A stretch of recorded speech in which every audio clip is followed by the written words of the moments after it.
Hi guys, I'm going to go through 3 common minerals in this video today. I'm going to talk about calcium, iron and sodium. I'm going to talk about what foods and drinks you'll find them in, why we need them in our diets, what happens if you have too much of them and what might happen if you don't have enough.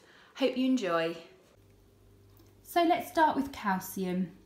There is more calcium in the body than any other mineral. Calcium is needed for helping to build strong bones and teeth, controlling muscle contractions including the heartbeat, ensuring that the blood clots normally. Good sources of calcium include fortified bread and cereals, nuts, milk and other dairy products such as cheeses and yogurts, green leafy vegetables, oily fish like mackerel and salmon, and soybeans and tofu. It's important to note that tofu is a really good option for vegans because they won't be getting their calcium from dairy products.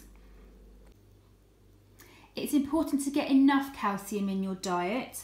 A lack of calcium could lead to conditions such as rickets in children, where bones are soft and bow really easily, or osteoporosis in older and elderly adults, where the bones are really thin and brittle and break easily. So I would recommend, if you're going to take a supplement, or if you're going to eat foods with calcium, you also want to make sure that your supplement or your foods contain vitamin D, as this helps your body absorb calcium from the foods that you're eating. Be careful though, an excess of calcium can lead to stomach pains and diarrhoea. As a general rule, adults, regardless of gender, need about 700 milligrams of calcium every day.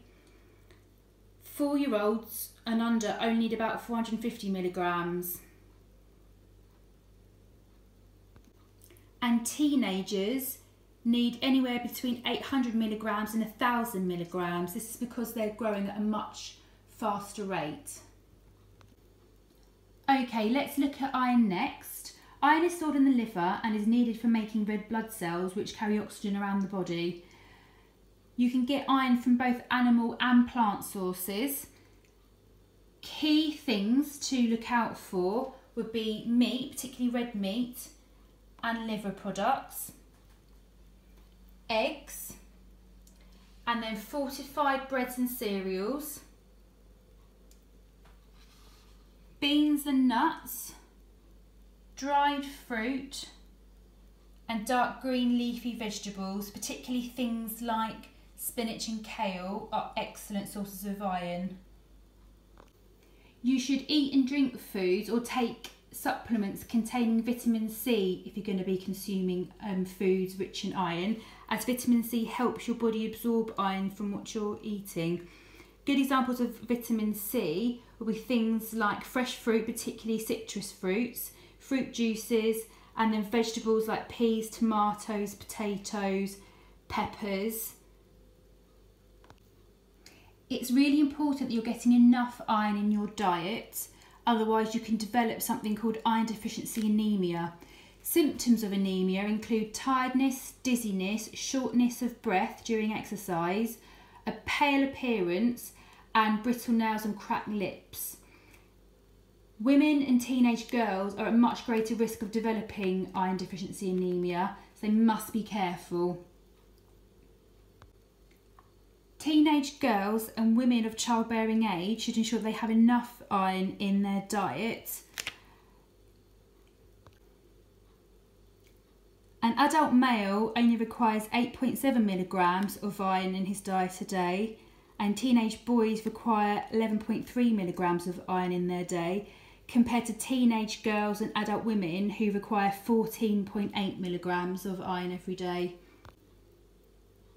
An excess of iron in the body, however, can cause you to feel sick and give you stomach pains, and more commonly can make you very constipated. So if you have been advised for whatever reason to increase your intake of iron, Make sure that you're drinking lots and lots of fluids. Lastly, let's look at sodium. The most common form of sodium in the diet is salt, also known as sodium chloride. Government advises that people of all ages should try to reduce their salt intake. Salt can be hidden in a lot of processed foods.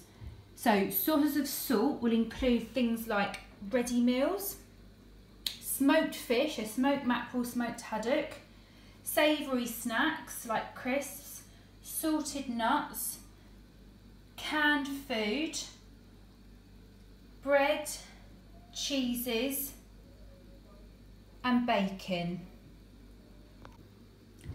We do need a certain amount of sodium in our diets, as it is needed for keeping the level of water in the body balanced, and a deficiency in sodium, i.e. not having enough sodium, can actually result in muscle cramps. An excess of sodium though is linked to increased blood pressure, which raises your risk of strokes and heart attacks in later life. It's recommended that an adult, so that's 11 years plus, has no more than 6 grams of sodium in one day, and that includes all of the salt that is used in the processing of food and that could be hidden. 7 to 10-year-olds only need 5 grams, so that's a teaspoon. 4 to 6-year-olds only need 3 grams. 1 to 3-year-olds, 2 grams. And if they're less than a year, babies need less than 1 gram of salt in their entire day. So it's really important that we're limiting and managing the amount of salt and sodium that we're having in our diets. Where possible, look out for products that say that they have less salt or low in sodium. Okay, so that's a little bit about the minerals, calcium, iron and sodium. Look out for the video I'm planning on doing in the future about some other vital minerals that we need in our diets.